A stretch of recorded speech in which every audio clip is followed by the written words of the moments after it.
오늘 하나님의 말씀은 고린도전서 14장입니다. 고린도전서 14장 1절 말씀부터 말씀을 보도록 하겠습니다. 고린도전서 14장 1절입니다. 사랑을 추구하여라. 영적인 것들을 사모하되 특별히 예언을 하려고 하여라. 방언으로 말을 하는 자는 사람들에게 말하는 것이 아니라 하나님께 말하므로 아무도 그것을 알아듣지 못하니 영으로 비밀을 말하기 때문이다. 그러나 예언하는 자는 사람들에게 말하여 덕을 세우고 권면하고 위로한다. 방언으로 말하는 자는 자신을 세우고 예언하는 자는 교회를 세운다. 나는 너희가 다 방언으로 말하기를 원하지만 그보다도 예언하기를 더욱 원한다. 방언을 말하는 자가 교회의 덕을 세우기 위하여 방언을 통역하지 않으면 방언으로 말하는 자보다 예언하는 자가 더 낫다. 그랬습니다. 네. 14장에서는 그 예언과 방언에 대해서 비교하시면서 말씀해 주셨어요. 교회에는 예언이 있고 또 방언이 있다. 예언은 무엇입니까?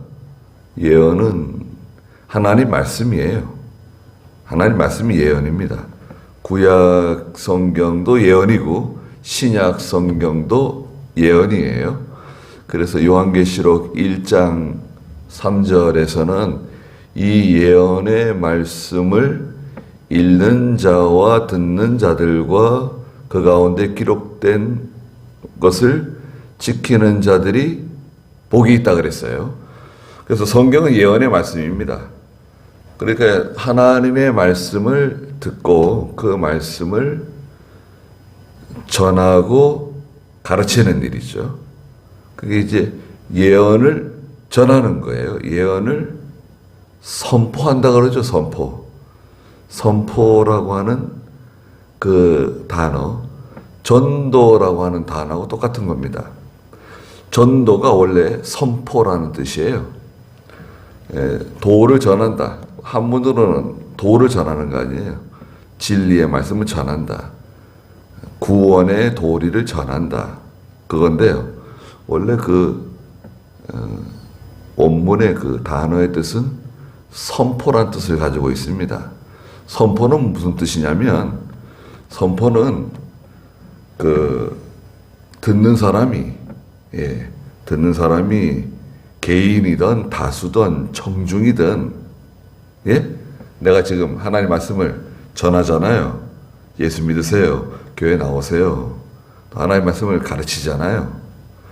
그 듣는 청자가 개인이든 다수든 아니면 청중이든 상관없이 그들이 듣든지 말든지 그냥 전하는 거예요.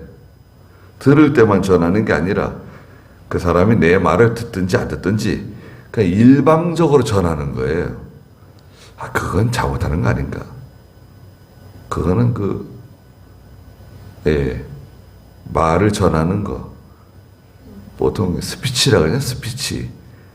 연설하는 거. 뭐 이렇게 말하는 것에 좋은 방식은 아닌 거 아니냐.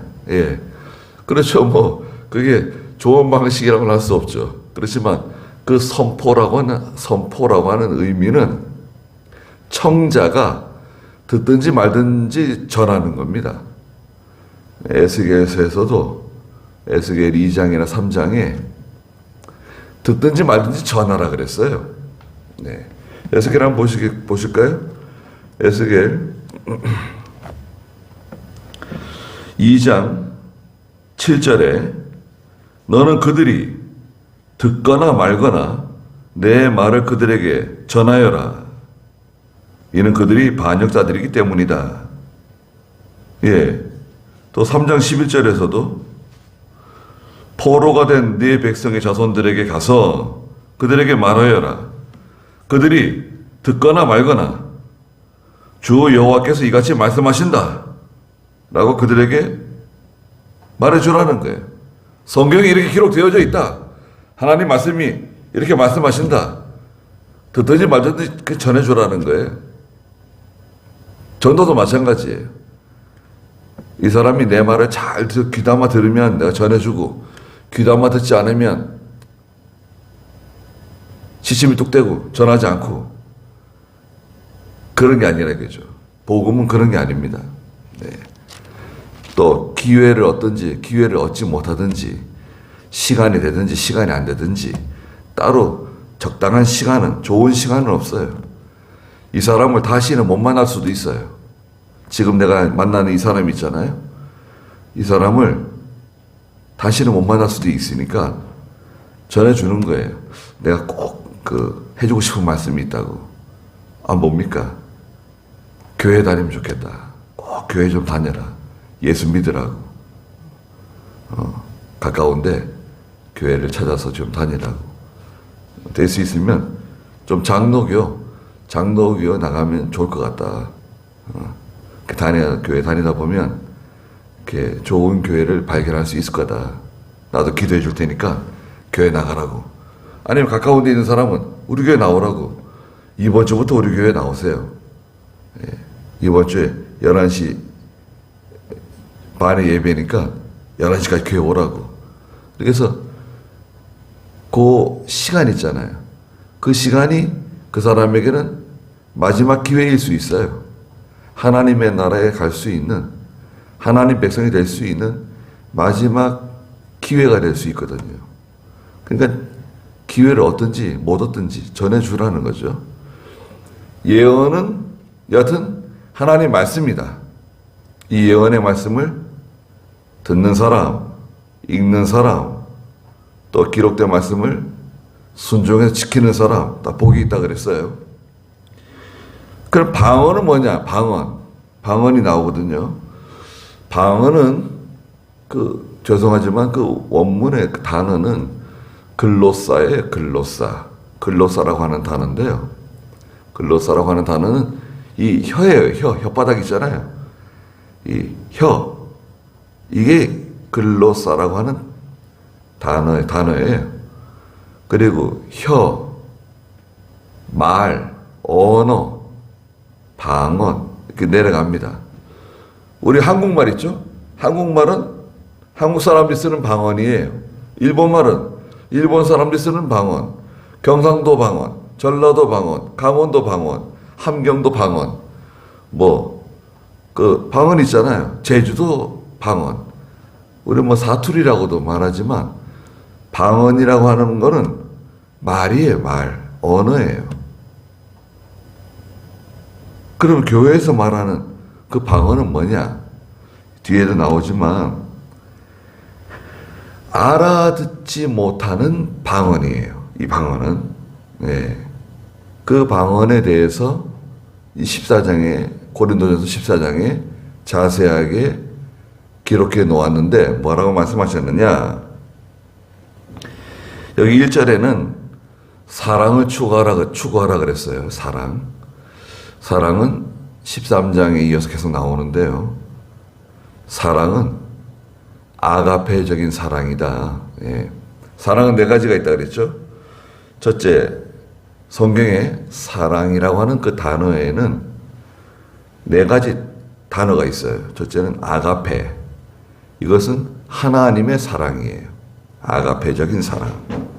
그 다음에 필리아가 있어요. 필리아는 형제 간에, 또 친구 간에, 친구 간의 사랑. 예. 우애라 그러죠. 친구 간의 우애. 친구 간의 사랑. 필리아. 그 다음에 스톨게가 있어요. 스톨게는 형제 간의 사랑, 가족 간의 사랑, 동족 간의 사랑. 스톨게입니다. 예. 민족, 우리 한민족에 정이 있다. 무슨 한국 사람들끼리 끈끈한 그 무슨 그런 거 있잖아요. 민족성 이런 거. 이게 스톨게에 들어갑니다. 스톨게도 사랑이라고 번역을 해요. 그 마지막 4번째 에로스 사랑이 있어요. 에로스. 에로스는 남녀 간의 그 감정, 남녀 간의 사랑, 이성적인 그 사랑, 그것을 에로스 사랑이라 그럽니다. 예. 그리고 플라토닉한 사랑이라고 하는 것은 여기 들어가지 않아요. 플라토닉한 사랑은 전에도 말씀드렸지만 이것은 이제 선생인 소크라테스와 제자인 어린 제자인 플라톤과의 그 육체적인 사랑을 의미하는 거예요. 플라토닉한 사랑은 나는 그 사람과 플라토닉한 사랑을 한다고, 어떤 육체적인 사랑이 아니라 플라토닉한 사랑을 한다, 그런 의미로 사용하는데 사실은 그 원래의 의미는 동성애적인 사랑을 가리키는 거예요. 특히 호모섹스, 그 동성애의 사랑을 플라토닉한 사랑이라 그러는 거예요. 그러니까 아주 저질스러운 그런 의미의 단어입니다. 그러니까 플라토닉한 사랑을 아무데나 막 쓰게 되면 그게 어떤 의미로 사용하는지는 알겠지만 그건 좀 잘 모르고 사용하는 거다. 그래서 여기서 지금 말씀하신 이 사랑은 원문에 아가페라고 기록되어 있는 거예요. 하나님의 사랑, 영적인 사랑, 신령한 사랑을 뜻합니다. 그래서 교회는 하나님의 사랑으로 서로 사랑하는 거예요. 교회가 무슨 에로스적인 사랑으로 모여서 사랑하나요? 그거 아닙니다. 그건 완전히 잘못된 거죠. 네. 그리고 교회가 무슨 친구 간의 사랑처럼 필리아적인 사랑으로 만나는 거예요? 형제 간에 교제하자. 필리아다. 아닙니다. 다 아가페입니다. 스톨게적인 사랑이다. 우린 가족 간의 사랑, 동족 간의 사랑. 그거 아니고 아가페적인 사랑이다. 하나님의 사랑으로 사랑하고, 영적인 사랑으로 사랑하고, 빛의 사랑, 진리의 사랑으로 사랑하는 겁니다. 세계가 완전히 다른 거죠.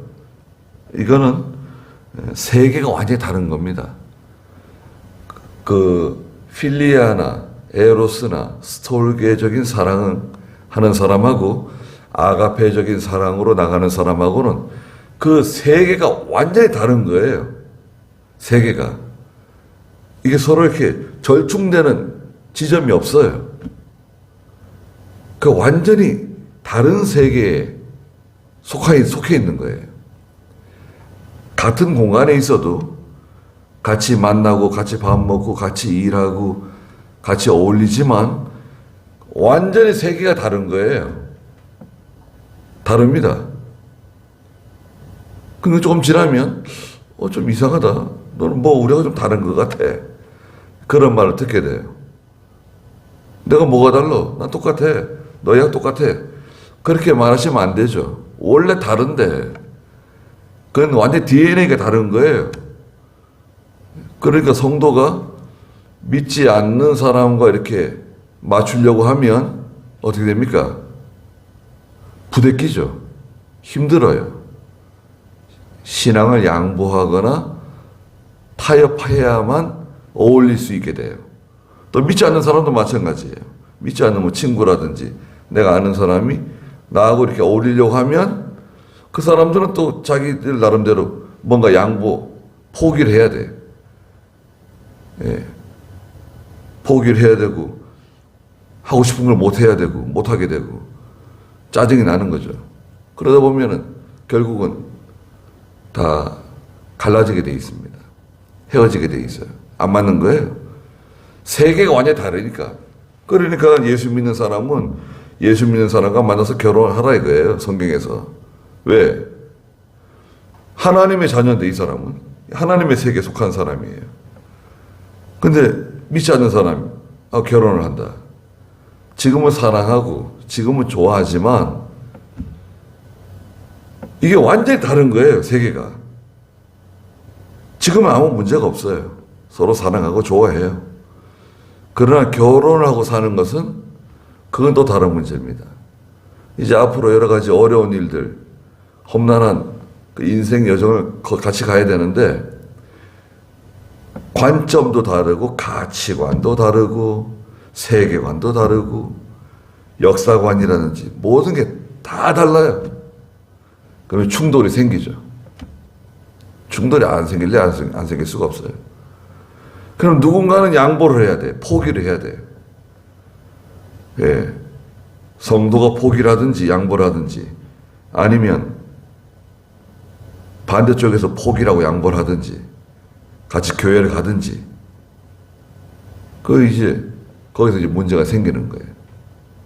그 믿는 사람이 믿는 사람하고 결혼해야 된다는 거. 그것은 불변의 진리입니다. 영적인 것들을 사모하되 특별히 예언을 하려고 하여라. 예.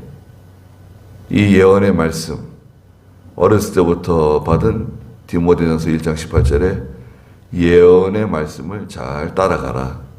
하나님의 말씀은 다 예언의 말씀이에요. 디모데전서 1장 18절을 보시면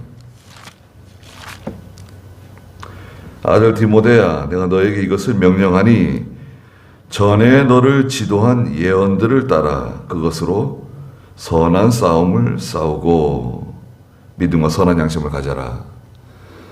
예, 전에 너를 지도한 그 예언의 말씀 하나님 말씀이에요. 구약도 예언의 말씀이고 신약도 예언의 말씀이다. 자, 방언은 뭐라 그랬죠? 언어다, 언어, 말. 예, 이 혓바닥을 뜻하는 단어다. 그런데 교회에는 교회 방언이 있죠. 우리는 뭐 방언 기도하고 제가 방언 기도하는 거 들어보셨습니까? 교회 방언이 있어요. 부정하면 안 됩니다. 교회 방언이 있다고 12장 30절 보세요. 그 바로 위에 모두가 병 고치는 은사를 가졌겠느냐, 모두가 방언으로 말하겠느냐, 모두가 통역하겠느냐. 12장 11절에도 말했죠. 네. 12장 10절에도 방언이 나오고요. 또 12장 28절에도 방언이 나오고요. 자, 교회도 방언이 있어요. 근데 방언의 출처. 방언은 세 가지 출처를 가져요. 방언이 들어오는데 첫째는 하나님께로부터 받은 방언이 있어요. 이건 진짜 방언이죠. 좋은 거예요. 하나님께로부터 받은 방언이 있어요. 네. 이건 좋은 거예요. 그럼에도 불구하고 지금 이제 성경에서는 14장에서는 여러 가지 방언의 그 약점, 단점을 언급하셨어요. 두 번째는 자기가 연습해가지고 훈련해가지고 배워가지고 방언하는 사람들이 있습니다. 할렐루야 할렐루야 할렐루야 할렐루야 할렐루야 하루 종일 할렐루야 하는 거예요. 어디 가면 방언 받는 기도원이 있어요. 거기 가면 저는 가보지 않았는데 뭐 다 아는 말들이고 다 듣는 말들이니까 하루 종일 방언하는 거예요. 그 방언을 시키는 거예요. 훈련을 시키는 거예요. 할렐루야 할렐루야 할렐루야 할렐루야 하루 종일 하는 거 아침부터 저녁까지. 그 다음 날도 하고 그 다음 날도 하고 한 일주일 동안 해보세요. 할렐루야 할렐루야 할렐루야 할렐루야 할렐루야 할렐루야 할렐루야 하루 종일 하는 거예요. 아침 먹고 할렐루야, 점심 먹고 할렐루야, 저녁 먹고 할렐루야. 그래서 그 다음 날도 하고 한 일주일간 하면 어떻게 될까요? 입술이 그냥 아주 굴러갑니다. 이제 그렇게 해서 방언이 터진다는 거예요. 그거는 진짜가요 가짜가요? 자기가 훈련해서 연습해서 받는 방언 그건 가짜입니다. 그게 잘못된 거예요. 그 다음 세 번째, 마지막 세 번째 방언의 출처가 있는데 마귀로부터 받는 방언도 있어요. 악령으로부터 받는 방언도 있습니다. 방언의 은사를 내려달라고 방언할 수 있게 해달라고 부르짖다 보면 마귀가 주는 방언 받을 수 있어요? 자기는 하나님께 주신 방언이라고 생각할지 몰라도 그 방언 때문에 그 사람 망해요. 멸망해요. 그 사람만 망하는 게 아니라 그 사람 가족들에게도 큰 악영향을 끼치고 그 사람 다니는 교회에도 큰 악영향을 끼치고 손해를 끼치게 됩니다. 자, 방언의 출처는 세 가지다. 첫째가 뭐죠? 하나님께로부터 받는 방언이 있다. 두 번째는 뭐죠? 자기가 스스로 노력해서 훈련해서 연습해가지고 받는 방언. 그건 가짜입니다. 진짜 아니에요. 세 번째 방언의 출처. 어디서부터 오는 방언이 있죠? 마귀로부터 오는, 악령으로부터 오는 방언도 있다. 예. 방언은 첫째는 이제 외국어죠. 외국어.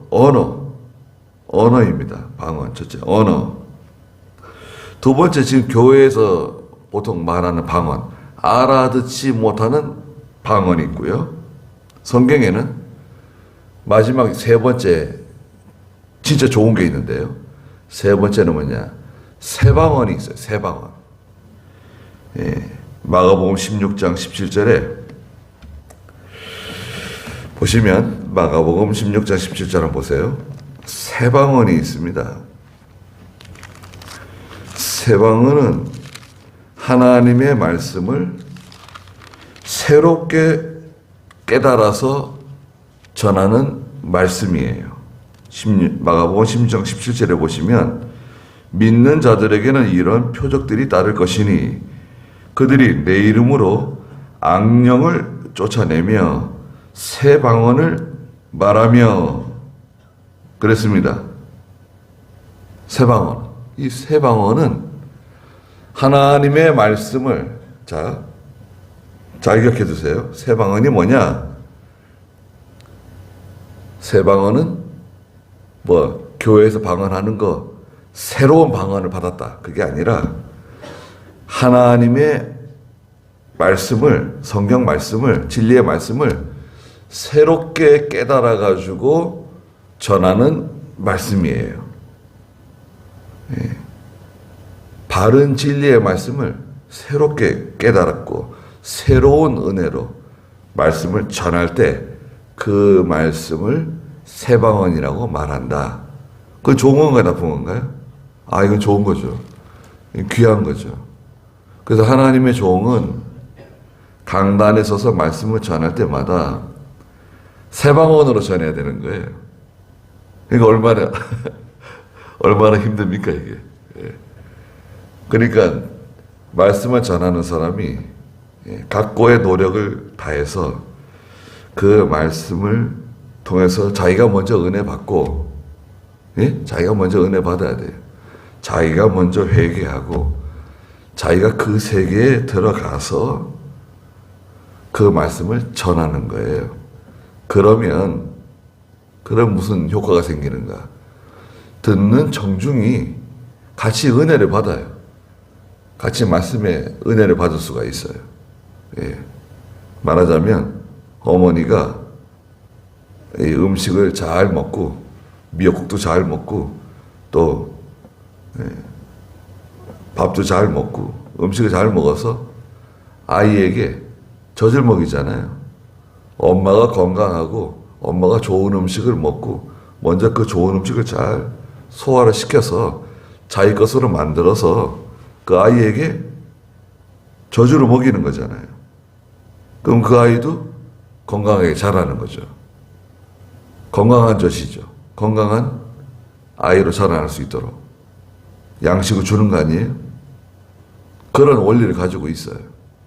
그런데 문제는 이제 2절에 방언으로 말을 하는 자는 그건 사람들에게 말하는 것이 아니다 이거죠. 알아들을 수가 없으니까 도통 알아들을 수가 없으니까 그건 사람들에게 말하는 게 아니죠. 사람들 들으라고 자랑하라고 너 자랑거리 하나 생겼다. 교인들에게 자랑해라. 나는 이렇게 방언할 줄 아는 사람이다. 능력 있는 사람이다. 하나님께서 내게 성령의 은혜로 방언하는 능력을 주셔가지고 은사를 주셔가지고 내가 이렇게 방언할 수 있다. 아니, 그거 아니에요. 진짜는요, 자기가 방언하는 거 오히려 감춰요. 숨겨요. 왜 그러냐면 여기 그 이유가 나와 있습니다.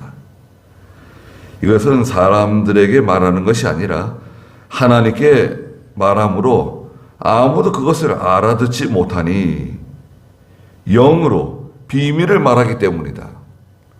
이건 비밀스러운 거예요. 도통 알아들을 수가 없으니까. 그러니까 영으로 비밀을 말하니까 와, 대단하다, 이건 훌륭한 건가 보다, 참 이건 귀한 건가 보다.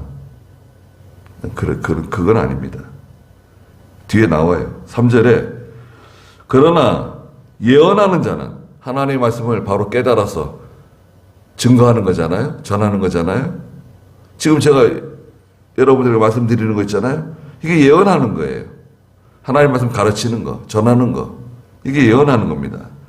예언하는 자는 사람들에게 말하여 덕을 세우고 권면하고 위로한다. 말씀 알아들을 수 있잖아요. 또박또박. 무슨 말 하는지 아이들도 알아들을 수 있고, 나이가 많으신 분도 알아들을 수 있고, 누구나 다 알아들을 수 있는 말도 전하라는 거죠. 그 말씀을 들을 때 위로받고 은혜받고 또 하나님으로 말씀을 통해서 권면을 받고 책망을 듣고 덕을 세우는 말씀이 된다. 4절에 방언으로 말하는 자는 자신을 세우고 예언하는 자는 교회를 세운다. 방언하는 사람은 자기를 세우는 사람이고 예언하는 사람은 교회를 세우는 사람이다. 어떤 게 좋은 건가요? 교회를 세우는 게 좋은 거죠. 자기를 드러내는 것보다. 5절에 나는 너희가 다 방언으로 말하기를 원하지만, 방언이 있다 그랬잖아요. 12장에 여러 군데 방언이 나오잖아요. 계속. 방언을 부정하면 안 돼요. 신약시대는 방언이 없다. 방언은 종결이다. 끝이다. 그렇게 말하면 곤란합니다. 왜냐하면 성경에 방언이 나오고 있는데, 고린도서에 또 사도행전이나 또 방언이 나오는데 방언을 부정하면 안 되겠죠. 방언이 있긴 있지만 다 방언으로 말하면 좋겠지만 그보다도 예언하는 것을 예언하기를 더욱 원한다. 방언도 좋지만 더 좋은 건 뭐죠? 예언하는 거다 이거예요. 말씀을 가르치고 말씀을 전하는 거, 전도하는 거. 그게 방언하는 것보다 훨씬 더 유익하고 더 좋은 거다. 알려줬습니다. 여러분, 성경에 사도 바울이 지금 이 고린도서를 기록했는데 바울이 방언했다는 말 읽어보신 적 있어요? 베드로가 방언 기도했다.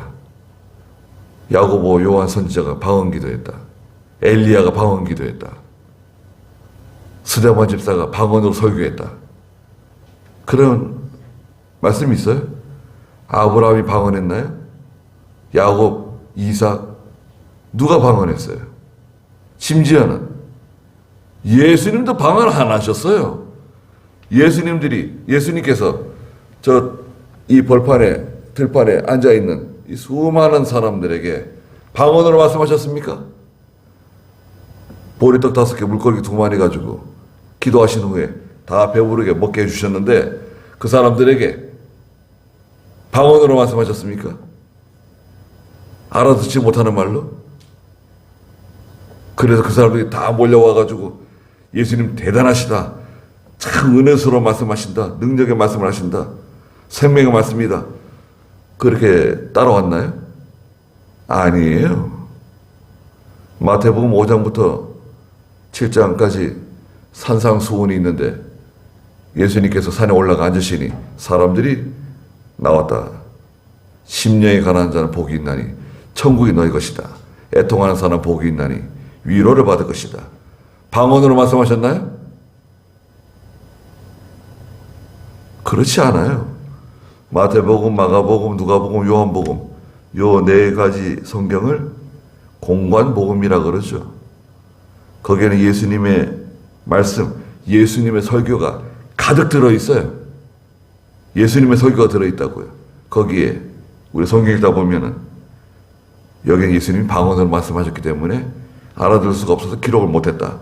그런 구절 찾아본 적이 있습니까? 없어요. 누가 방언으로 말했습니까? 이사야가 방언으로 말했습니까? 엘리사가 방언으로 말했습니까? 다윗이 방언으로 시편을 기록했습니까? 그런 거 아니에요. 더욱 원하는 것은 예언으로 말하라는 거예요. 하나님의 말씀을 새롭게 깨달아서 새 방언으로 바로 가르치고 바로 전하고 얼마나 좋아요.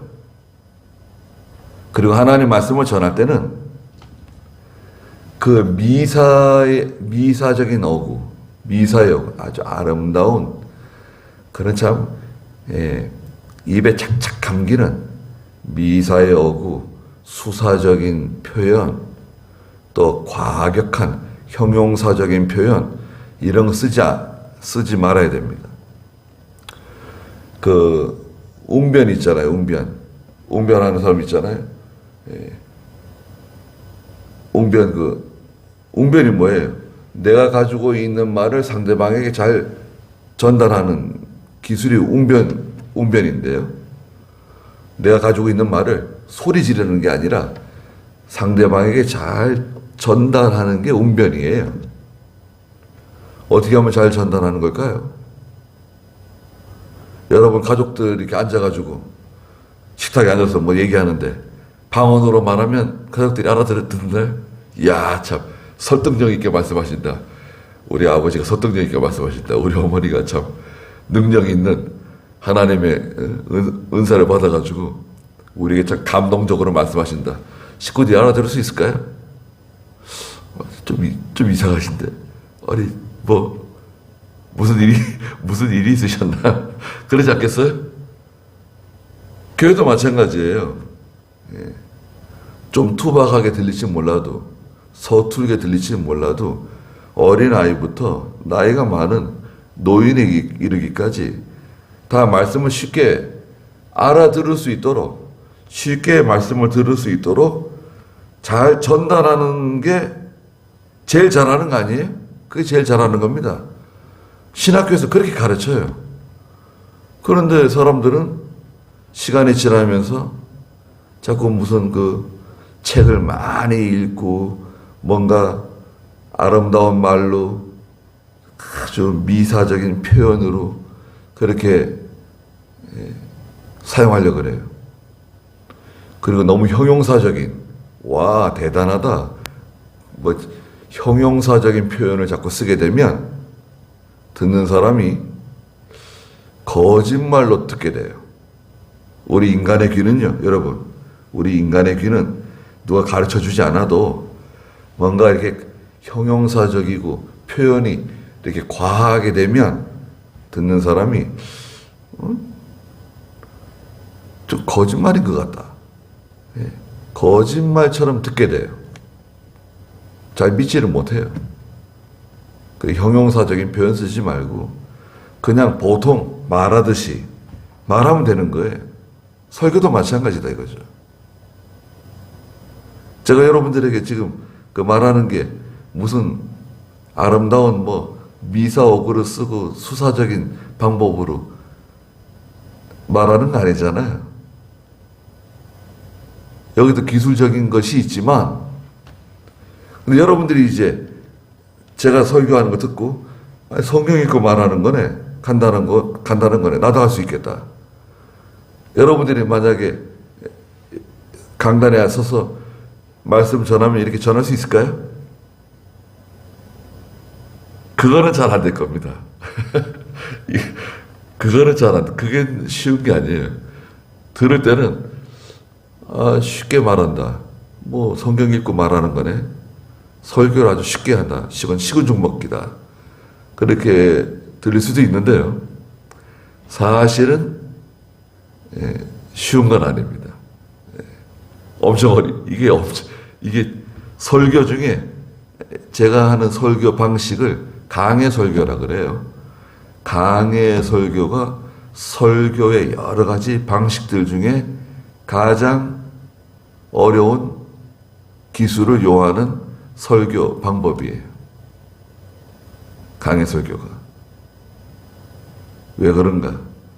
그거는 뭐 다 말씀드릴 수가 없습니다. 자, 그러면 방언이 교회에 유익하지 못하고 교회에서 방언을 될 수 있는 대로 사용하지 않도록, 사용하지 못하도록 해야 할 이유가 있다. 첫째가 뭐냐?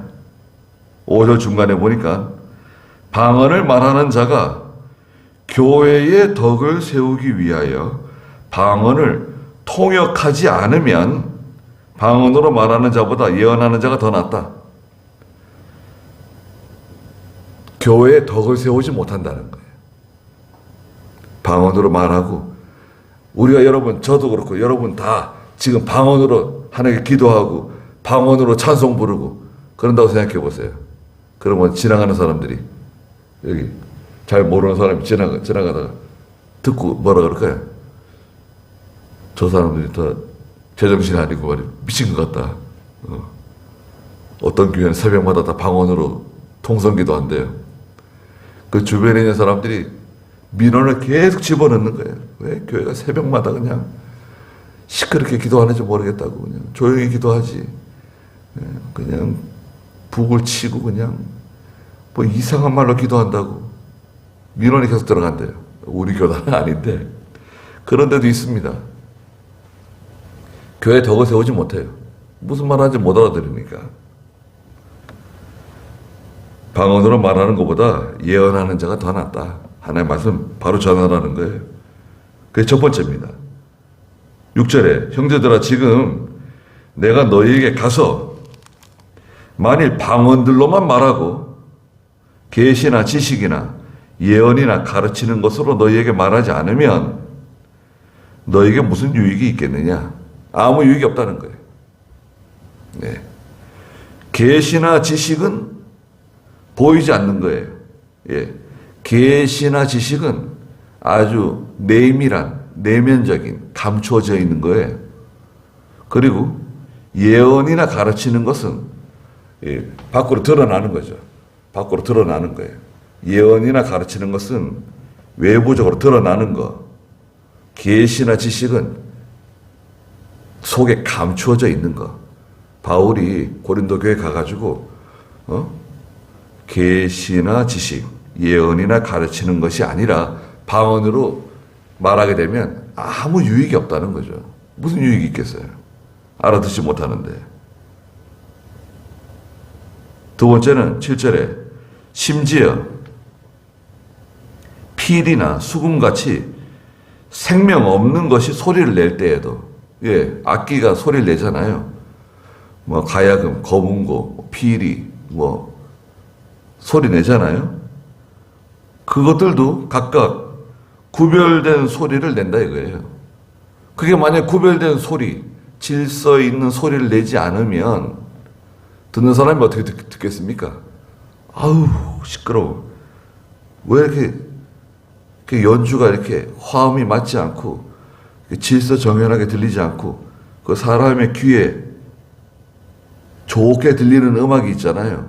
그건 다 질서에 맞게, 음률에 맞게, 그 음악의 공식에 맞게 연주가 되고, 예, 그래야지 듣는 사람이 좋은 음악으로 감동을 받고 좋은 음악이 아니겠어요?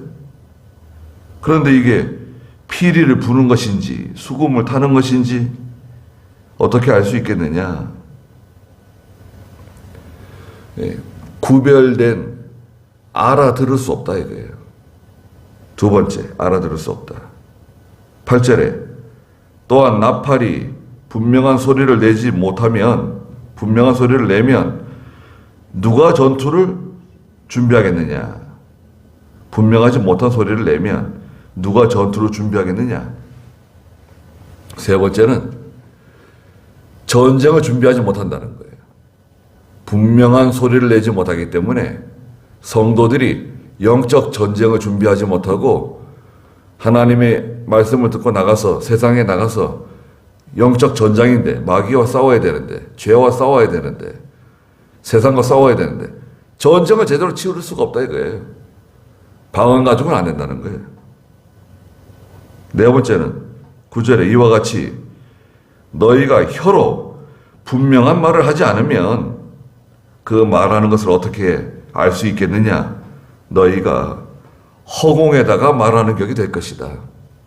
방언은 허공에다 말하는 것과 다름이 없다. 아무 유익이 되지 못한다는 거예요. 듣는 사람에게 감동을 주고 위로를 주고 권면하는 말씀으로 말씀을 전해야지 허공에다가 나팔을 불게 되면 그 무슨 소용이 있느냐. 다섯 번째는 10절에 세상에는 수많은 종류의 소리가 있으나 뜻이 없는 소리는 하나도 없다. 세상에 많은 소리가 있는데 다 뜻을 가지고 있어요. 새들도 자기들끼리 뭔가 이렇게 주고받는 거죠. 예? 그 새들이 얼마나 아침부터 그냥 지지배배 거리고 새끼들을 키우고 그냥 그 벌레를 물어다 주고 얼마나 애를 쓰면서 무슨 말이 그렇게 많은지 그냥 그 나무에 앉아가지고 다들 아침부터 동트기 전부터 떠들어대는지 말이죠. 무슨 말을 할까 도대체? 쟤네들은 무슨 말을 할까? 예, 궁금하기도 합니다. 그 다 뭔가 뜻이 있는 말을 한다는 거예요. 소리를 낸다는 거예요. 그런데 11절에 그러므로 만일 내가 그 소리의 뜻을 알지 못하면 나는 그 말하는 자에게 야만인이 되고 그 말하는 자도 내게 야만인이 될 것이다. 다섯 번째는 방언으로 말하게 되면 야만인 된다는 거예요. 아니 나도 알아듣지 못하고 당신도 알아듣지 못하고 서로 알아듣지 못하는 말을 뭐하러 교회에서 하냐 이거예요. 그 야만스러운 일이다. 이와 같이 12절에 너희는 성령의 은사들을 사모하는 자이니 교회의 덕을 세우는 것을 위하여 풍성해지기를 구하여라. 그러므로 13절에 방언으로 말하는 자는 통역하도록 기도하여라. 내가 방언으로 기도하면 나의 영은 기도하지만 나의 마음은 열매를 맺지 못한다. 이게 여섯 번째입니다. 방언으로 말하면 마음으로는 내가 알아요. 내가 무슨 기도를 하고 있다. 내가 하나님께 무슨 내용을 기도하고 있다. 마음으로는 열매를 맺을 수 있지만 실제는 열매가 없다는 거예요. 방언은 열매를 맺지 못해요. 그러니까 방언 유익하지 않다는 거죠. 15절에 그러면 어떻게 해야 하겠느냐? 나는 영으로 기도하고 또한 마음으로 기도하며 내가 영으로 찬미하고 또한 마음으로 찬미할 것이다. 예, 영으로 하나님께 찬미하고 또 마음으로 찬미하고 알아들을 수 있는 언어가 있고 사용할 수 있는 말이 있는데 굳이 왜 방언으로 해가지고 아무 유익도 없고 열매도 없는데 그 방언 자기만 드러내려고 하는 거, 자기를 드러내는 거다. 하지 않는 게 좋다는 거예요. 일곱 번째 14절에 그렇지 않고 네가 영으로만 찬양하면 방언으로 그냥 찬양한다고 해보면 무식한 처지에 있는 자는 네가 무슨 말을 하는지 알지 못하는데 어떻게 너희의 감사에 아멘 할 수 있겠느냐? 우리가 기도하고 나서 나중에 예수님의 이름으로 기도합니다. 아멘. 같이 아멘 하잖아요. 같이 감사하잖아요. 근데 방언으로 기도하면 아멘 할 수 있어요? 방언으로 찬송하면 같이 아멘 할 수 있어요? 그게 뭐 하는 짓이냐 이거예요. 일곱 번째는 함께 아멘 같이 할 수 없다. 하지 말라는 거죠. 17절 너는 감사를 잘하였으나 다른 이는 더욱 세움을 받지 못한다. 방언으로 하게 되면 나는 감사해서 하지만 다른 사람은 그 감사에 동참하지 못해요. 유익을 주지 못해요. 18절에 나는 너희 모두보다 더 많이 방언으로 말하는 것을 하나님께 감사드린다. 사도 바울이 나는 다른 어떤 사람보다 더 많이 방언으로 말한대요. 바울이 말하는 방언은 무슨 방언일까요? 이게 새 방언이죠, 새 방언. 새롭게 깨달아서 하나님 말씀 전하는 거예요. 그 감사드린다는 거예요. 8번째, 19절에 그러나 나는 교회에서 방언으로 만마디 말을 하는 것보다 남을 가르치기 위하여 나의 깨달은 마음으로 5마디 말을 하는 것을 원한다. 만마디 방언으로 말하는 것보다 깨달은 마음으로 5마디 또박또박 가르치는 것이 훨씬 유익하다는 거예요. 만마디 그냥 방언으로 잔뜩 말해가지고 알아듣지 못하는 다 같이 야만이 되는 방언보다 몇 마디 안 하더라도 또박또박 하나님 말씀 바로 말씀 가르치고 진리를 가르치고 전하는 것이 그게 훨씬 교회에 유익하고 서로에게 유익하다. 8번째죠. 20절에 형제들아 깨닫는 데는 아이가 되지 마라. 악한 일에는 어린아이가 되고 깨닫는 데는 장성한 사람이 되어라. 죄를 짓고 악을 행하는 데는 어린아이가 되고 말씀을 깨닫고 그 말씀을 받아서 믿음으로 살아가는 데는 장성한 사람이 되라는 거예요. 예. 연단을 잘 받고 시험을 통과하면서 교회에 쓰임받는 교회 기둥과 같은 없어서는 안 될 사람으로 그렇게 자라나라는 거예요. 21절에 율법에 기록된 것과 같이 그 시편 이사야 28장에 있는 말씀인데요. 내가 다른 방언으로 말하는 자들과 다른 방언으로 말하는 자들은 뭔가요? 외국어죠, 외국어. 뭐 아시리아나 바빌로니아나. 다른 방언으로 말하는 자들과 다른 자들의 입술을 통하여 이 백성에게도 말할지라도 그들이 오히려 내 말을 듣지 않을 것이다. 네. 다른 나라 사람들이 다른 나라 말로 말해줘도 내 백성이 하나님 말씀 잘 청종하지 않고 말씀을 잘 순종하지 않을 것이다. 하나님 탄식하신 말씀을 기록하면서 그러므로 22절에 방언은 믿는 자들을 위한 표적이 아니라 믿지 않는 자들을 위한 표적이며 예언은 믿는 자들을 위한 것이 아니라 믿지 않는 자들을 위한 것이 아니라 믿는 자들을 위한 것이다. 방언은 어떤 면에서 믿지 않는 사람들에게 보여지는 것이다. 또 방언이 필요할 때가 있다 그랬죠. 오늘 새벽에도 말씀드렸다시피 방언이 필요할 때가 있어요.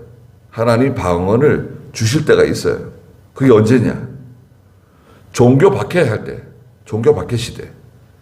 교회 나가면 감옥에 집어넣고 예수 믿으면 잡아 죽이고 기도하면은 뭐 감옥에 집어넣고 매를 때리고 이럴 때, 그럴 때는 하나님이 방언의 은사를 주셔가지고 방언으로 기도하고 방언으로 찬송하고 그 아는 사람 아무도 저 사람이 기도하는 건지 찬송 부르는 건지 알아듣지 못해요. 그때는 필요할 수 있다 이거예요. 이북에 있는 성도들이 굉이하고 삽하고 이런 거 하나씩 들고 저 들에 멀리 동네에서 떨어진 곳에 가서 만난대요. 여럿이 한 대여섯이 만나가지고 삥 둘러서가지고 찬송을 부른대요. 둘러서가지고 찬송 어떻게 부르냐?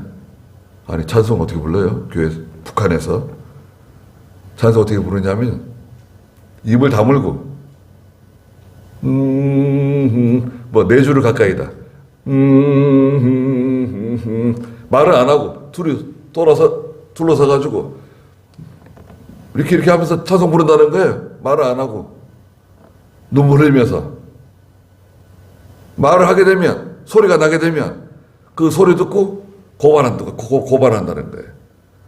그럼 누가 하나 붙잡혀 들어가면 취조당하고 그 식구들 그것도 같이 연결된 사람 다 같이 걸려 들어가가지고 탄광으로 끌려가가지고 거기서 죽는다는 거예요.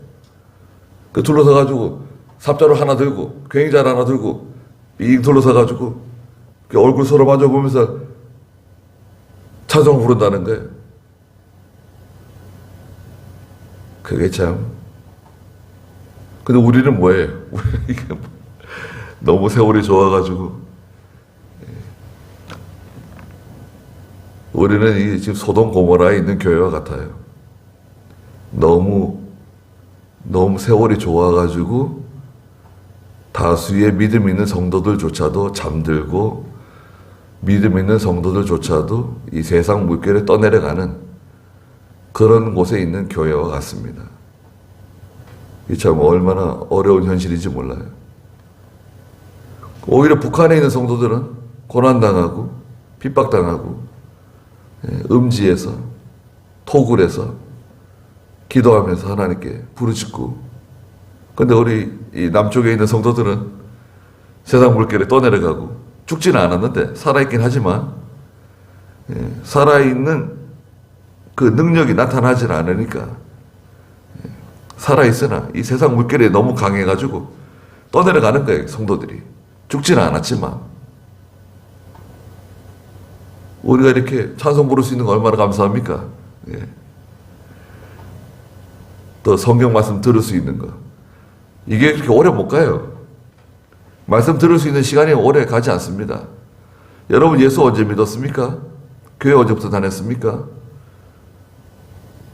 개인의 종말이 있잖아요. 개인의 종말. 하나님 나를 부르시면 내가 하나님 나라 가는데 언제 갈지 알 수 있어요?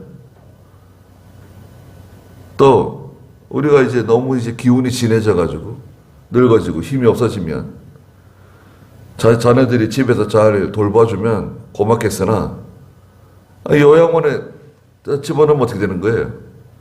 예배당 갈 수 있어요? 뭐 하나님 말씀 들을 수 있어요? 어떻게 해요?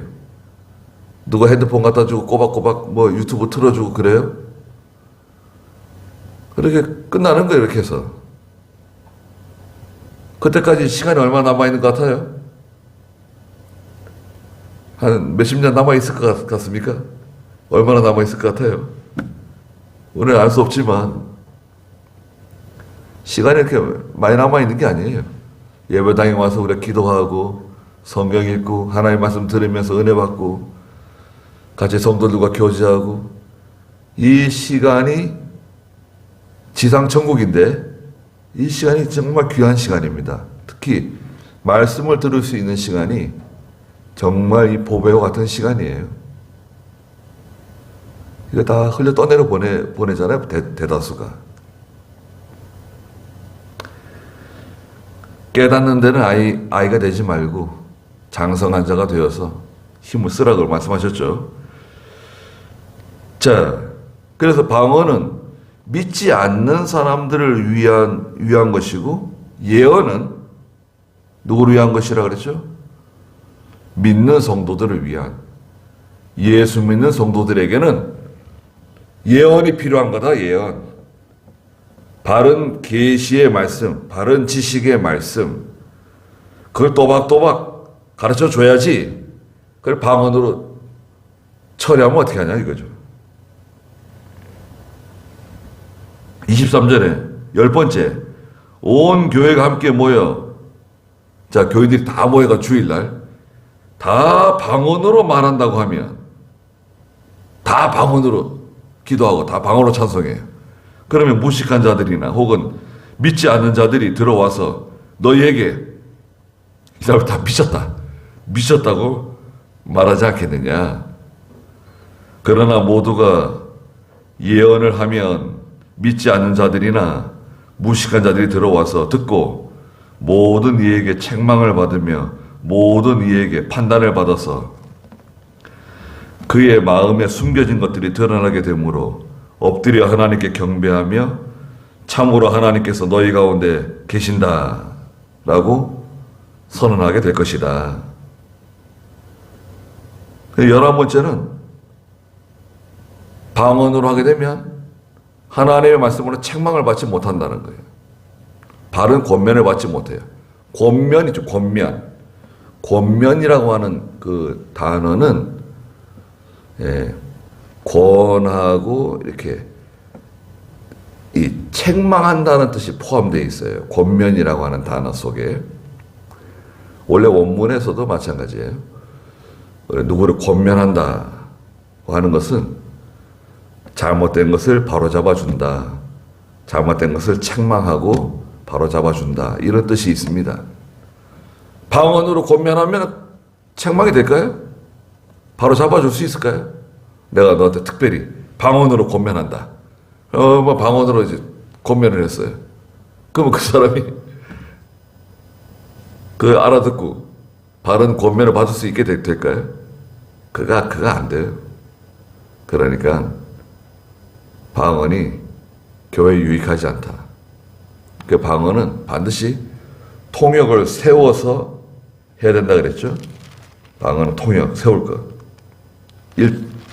첫 번째 방언은 통역 세워야 된다. 6절에 말씀하셨습니다. 통역 없으면 방언 세우면 안 돼요. 네? 나중에 우리 성전교회가 방언하는 교회가 되면 어떻게 될까요? 통역이 없으면 방언 세우면 안 돼요. 통역도 뒤에 나오지만 통역도 한 사람만 세우는 게 아니에요. 가령 제가 방언으로 기도해요. 제가 방언으로 기도하면 통역을 세워야 되잖아요.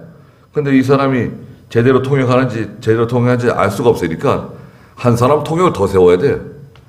통역을 2사람 이상 세워라 이거예요. 방언을 하게 되면. 기도하면 그냥 기도하면 되는 거지. 굳이 내가 방언으로 기도하는 바람에 통역을 2사람이나 세워가지고 또 그 2사람의 통역이 서로 맞는지 비교해가지고 판단하고 그런 번거로운 절차를 못하러 밟겠어요. 그럼 통역이 없으면 방언하지 못하게 하라는 거예요. 방언은 지극히 개인적인 겁니다. 무슨 말이냐? 여러 사람들이 있는데 드러내지 말고 하나님과 자기 사이에 은밀하게 기도하는, 은밀하게 하나님을 만나는 영적인 어떤 도구예요. 지극히 개인적인 거예요. 그 교회에서 그것을 드러내놓고 나는 방언할 줄 아는 사람이다. 나는 방언의 은사를 받은 사람이다. 그건 자기 자랑하는 거예요. 아무 유익이 없어요. 금식하는 것도 마찬가지예요. 내가 금식을 하든 금식을 안 하든 무슨 상관이에요. 난 금식한다. 나는 지금 일주일째 금식이다. 열흘째 금식이다. 20일째 금식이다. 내가 30일 금식해 봤는데 40일 금식해 봤는데 그러면 그 금식은 아무 유익이 없는 거예요.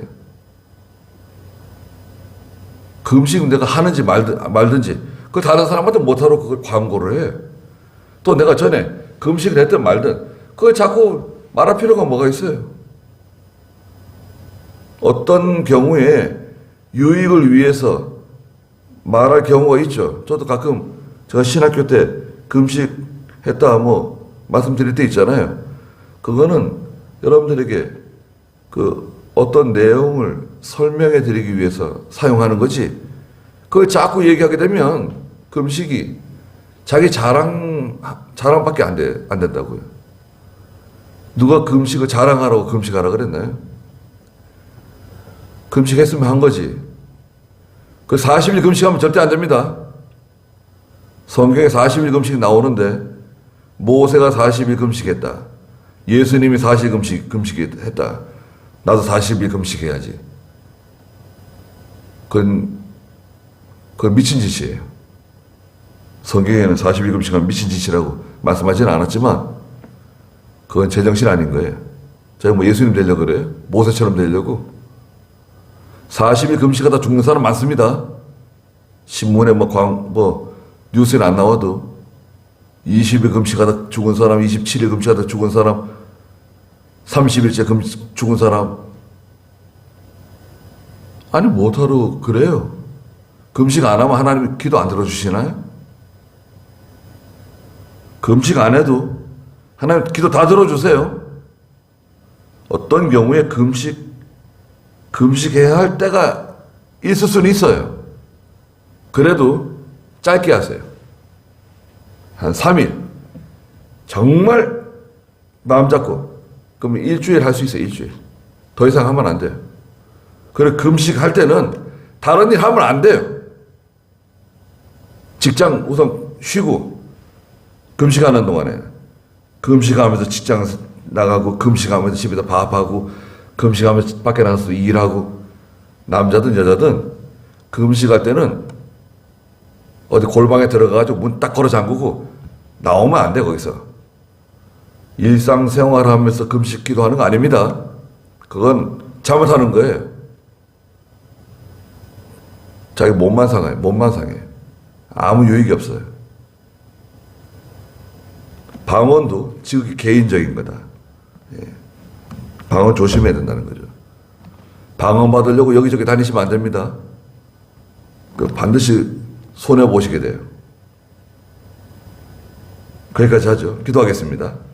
거룩하신 하나님, 교회에 예언도 있고 방언도 있다고 말씀하시면서 방언은 영으로 하나님께 비밀스러운 기도를 하는 도구라고 말씀하시고 예언으로 말하는 것이 가장 유익하고 예언으로 깨달은 진리와 지식을 계시의 말씀을 바로 증거해야 교회에도 유익이 되고 개인에게도 유익이 되고 하나님께 영광이 돌아간다고 말씀하셨습니다. 저희가 모든 것을 바로 깨닫고 바로 분별하며 특별히 저희가 새 방언을 말할 수 있는 하나님의 말씀을 날마다 새롭게 깨닫고 새로운 은혜로 전하며 가르치며 또 내가 아는 사람들에게 복음을 전하고 교회로 인도하고 하나님의 말씀을 선포할 수 있는 능력 있는 장성한 믿음이 될 수 있도록 도와주시옵소서. 예수님의 이름으로 기도드리옵나이다. 아멘.